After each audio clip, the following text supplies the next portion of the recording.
السلام عليكم متابعيني، شلونكم؟ إن شاء الله كلكم تكونون بخير.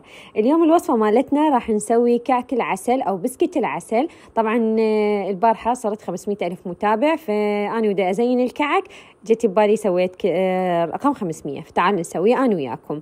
أول شي راح نضيف الزيت، نص كوب زيت، وراح أضيف فوقه نص كوب عسل. اليوم استعملنا عسل مناحل الكوخ، طبعا عسل طبيعي، وعدها عروض كلش حلوة مسويتها على مدى راس السنة الانستاتي، بس تدخلون على البيج تلقون عروضهم الحلوة. راح نضيفها فوق الزيت، وراح أضيف فوقهم ملعقة صغيرة من الدارسين، طبعا دارسين مطحون. وأفضل طريقة حتى تاخذون العسل كله من الكوب، أول شي خلوا الزيت بعدين خلوا العسل، فراح ينزل العسل كامل عندكم.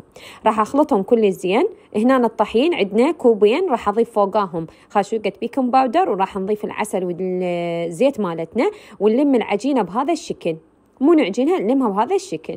وراح أظل ألم بيها لحد ما تجانس عندي وتصير عجينة طرية. شوفوا هيجي شكلها. إذا شفتوها شوية يعني تحتاج بعد، ضيفوا لها شوية زيت أو شوية عسل. راح تضيفون شوية، يمكن ما راح تحتاجون هم هواية حسب نوعية الطحين. شوفوا شكل العجينة هيك يصير. نجيب نايلونة نفتحها من الوسط، نخلي بها عجينة ونفتحها بالشيبق بين النايلونتين حتى ما تلزق عندنا بالشيبق. شوفوا، ونفتحها بهذا السمك، تكون رقيقة، يعني السمك تقريبا 2 ملم أو 1 ملم كافي هيك. بعدين راح أقطعها بالقلاص على شكل دوائر. طبعا التقطيع انتم تقدرون تتحكمون به الشكل اللي يعجبكم. أنا هواي جتي أفكار ببالي، بس كنت مستعجلة ودا أشتغل، ما سويت الأفكار اللي ببالي. كان ببالي عاجبني أسوي همينة الرجل الثلجي وهاي الأشياء، ما سويتين. بصينية الفرن خلوا ورق زبدة وصفطوها ودخلوها الفرن حامي مسبق على 160 درجة تقريبا 10 دقائق، راح يستوي عندنا بهذا الشكل.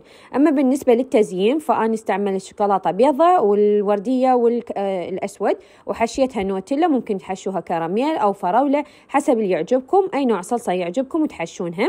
خليت هالشكل، ونجيب بسكتاية ثانية من اللي سويناهن، نطبقها فوقها ونضغطها شوية، راح يصير النوتيلا موجودة بكل مكان بيها. طبعا هاي ورا ما خليتهن، وهذا البسكتات الباقيات عندي بهذا الشكل، نضغطها بنات، وراح نزينها حسب اللي يعجبكم. طبعا أصلا تقدرون بدون تزيين، راح يكون الحلاوة ماله كلش خفيفة وكلش طيبة، ويا الشاي ما راح تشبعون من عنده، هش وطري. هنا زينته بالشوكولاتة، طبعا هواي أشكال زينت بالشوكولاتة وبالوردي وبالأبيض، والوردي سويته على شكل بنية. هواي لعبت البارحة، وجناوي رادت أسوي لها اسم BTS. سمسم قال كتبي لي اسمه، ويويو هم راد اسمه وكتبتي لي هي.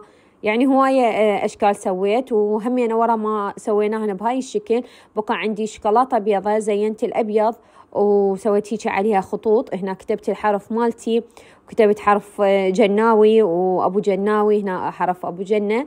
وهواي أشكال تقدرون تتونسون بها ويا أطفالكم تسووهن، أو تقدرون مثلا تسوون بها دروس تعليمية للطفل، إنه هم يأكل وهم يتعلم مثلا أرقام، حروف، هيك أشياء. هواي أفكار حلوة تجيكم وتقدموها حسب رغبتكم. ولهنا يكون الفيديو خلاص طبعا، بس حبيت أشوفكم باقي التزيين شلون سويته، وسهمكم العافية يا ربي. طبعا كلش طيب، أنصحكم تجربونه. واللي وصلت اللي هنا لا تنسين تسوين اشتراك للقناة وتعليق حلو من عندك. مع السلامة، كانت وياكم الشيف مها.